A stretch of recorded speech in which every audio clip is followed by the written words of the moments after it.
Ang saya talaga kapag kasama ang lola ko.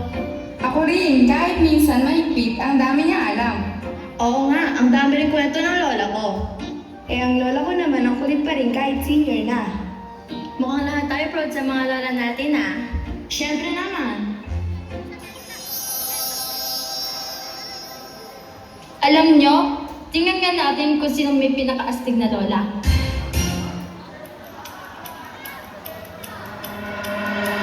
Game! Sige, ako ang mauna. Wala kayo sa mga lola ko, marunong magtinikling.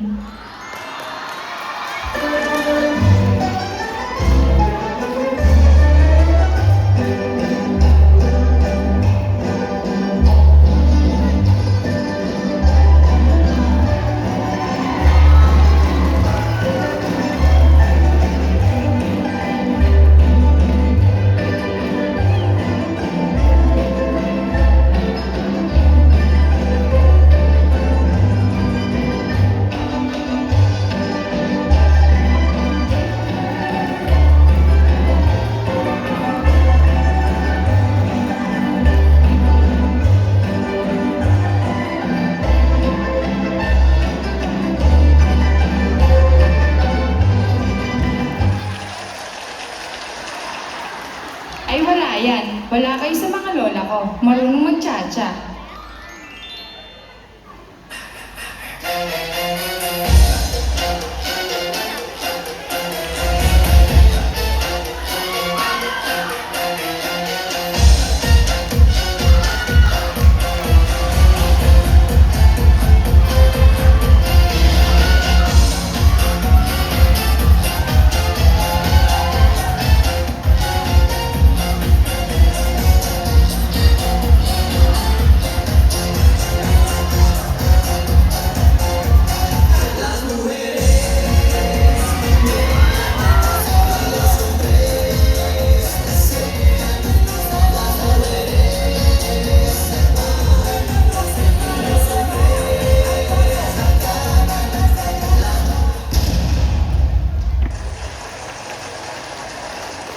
Hindi rin. Wala kayo sa mga lola namin. Marunong mag-model.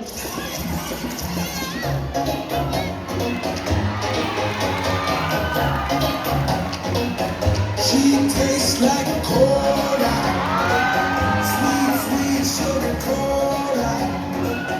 When I take a sip from her lips, she sent me on a trip.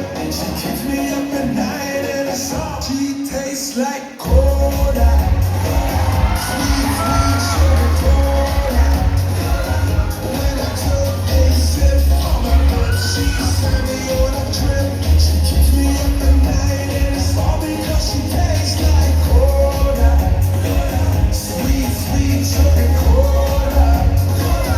When I took a sip from her lips, she sent me on a trip. She keeps me up at night in a song. Hindi rin. Wala kayo sa mga lola ko. Marunong magdigido. Digido? Ano yon? May sayaw bang ganun? Ito yon.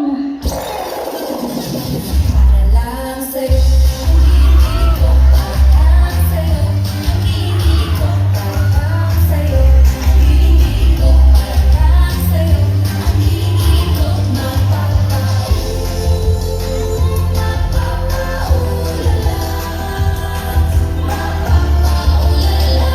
sa piling ko.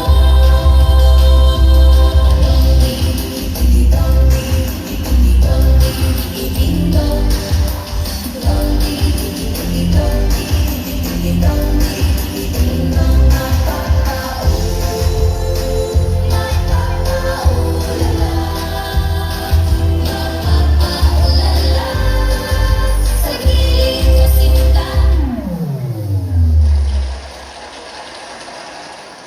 Grabe! Ang gagaling talaga ng mga lola ninyo. Pero kayo, anong kaya ng lola nyo? Ang lola namin di marunong magtinikling. Ang lola namin hindi marunong magsayaw ng cha-cha. Ang lola namin hindi para mga supermodel. Ang lola namin ay hindi marunong magdigido. Eh, ano kaya ng lola